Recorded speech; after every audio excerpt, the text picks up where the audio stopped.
Naam, Bwana Yesu asifiwe, watu wa Mungu ambao mnapendwa sana na Mungu. Tunamshukuru Mungu kwa kutupa nafasi ya kushare neno la Mungu ili kujengana, kwa sababu neno la Mungu linasema chuma hunoa chuma, na chuma hunoa chuma.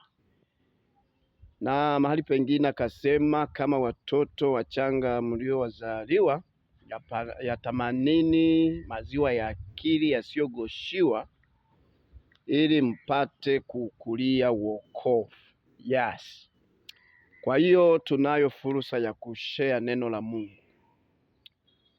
Ujumbe wetu wa leo utakuwa pale kwenye kitabu cha Mhubiri sura ya 7 mstari wa 14. Mhubiri sura ya 7 mstari wa 14. Hapo ndipo tutakuwa leo, ambapo Biblia inasema kwamba siku ya kufanikiwa ufurahi, lakini siku ya mabaya ufikiri.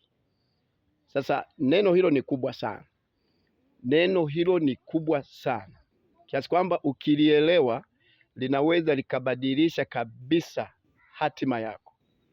Siku ya kufanikiwa anasema ufurahi, na siku ya mabaya ufikiri. Kwa nini hasemi siku ya mabaya uombe? Lazima kwanza hilo jiulize. Watu wengi siku ya mabaya wanaomba, lakini Mungu anashauri siku ya mabaya ufikiri. Ufikiri, sio uombe. Sasa watu wengi wamefundishwa au wamejengewa msingi, wakiona mabaya aidha kwenye familia zao, mabaya kwenye miili yao, mabaya kwenye ndoa zao, wakiona tu mambo mabaya wanaingia kwenye maombi, wanaingia kwenye mikesha, wanaingia milimani kufunga na kuomba, wanaingia kanisani kufunga na kuomba. Ukimuuliza kwa nini unaomba, anasema kuna mambo mabaya namwambia Mungu yaondoe. Lakini hajasema uombe, amesema siku ya mabaya ufikiri.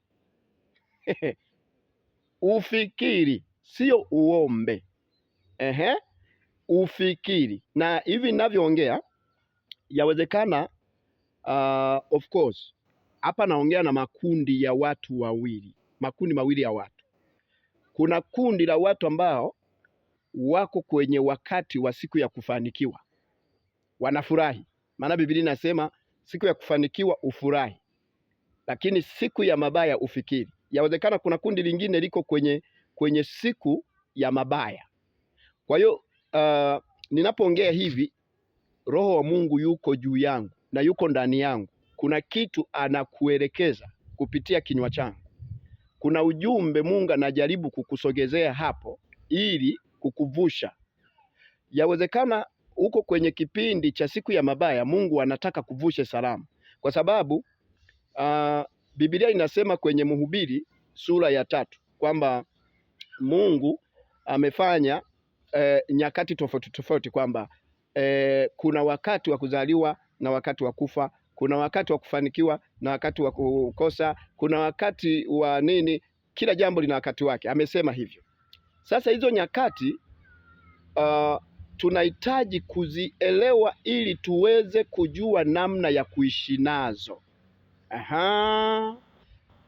Okay, tuje sasa kwenye pointi yetu ya Mhubiri 7:14 kwamba siku ya kufanikiwa ufurahi, lakini siku ya mabaya anasema ufikiri.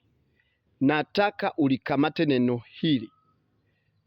Unapokuwa kwenye mabaya au wakati wa mabaya, anasema ufikiri. Kabla hujaomba ufikiri, na uangalie mafundisho ulionayo moyoni mwako. Umefundishwaje? Je, umefundishwa siku ya mabaya ufikiri, au umefundishwa siku ya mabaya uombe kabla ya kufikiri? Kwa sababu hata kanisa la kwanza, namaanisha Agano la Kale na hata Agano Jipya, tunaona kwamba walipokuwa katika mabaya, kabla ya kuomba walifikiri kwanza.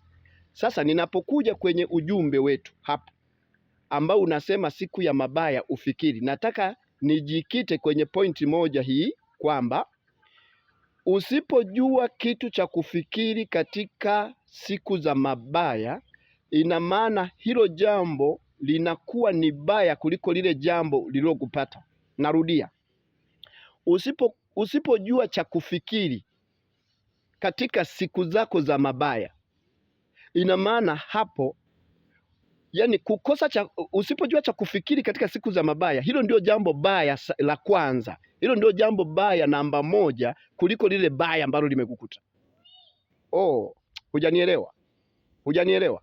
Narudia hivi, Mungu anaposema ya kwamba, anapokushauri kwamba siku ya kufanikiwa ufurahi, lakini siku ya mabaya ufikiri, inamaanisha kwamba usipoelewa au usipojua cha kufikiri katika siku zako za ubaya, yaani pale mambo mabaya yanapokupata ukashindwa kujua cha kufikiri, sasa hilo ndio jambo baya namba moja kuliko lile jambo baya lililokupata. Sasa nikuachie hicho kitendawili. Tafakari, ukipata nafasi tembelea YouTube yetu, andika Saa ya Uzima wa Roho. Utapata mafunzo mengi zaidi. Mpendwa, tafakari kwa umakini sana. Mungu aliposema siku ya mema ufurahi na siku ya mabaya ufikiri, alikuwa anajua kwamba ndani ya kufikiri kuna neema ambayo utaipata ya kukusaidia kuvuka salama katika kipindi hicho cha mabaya. God bless you my friend.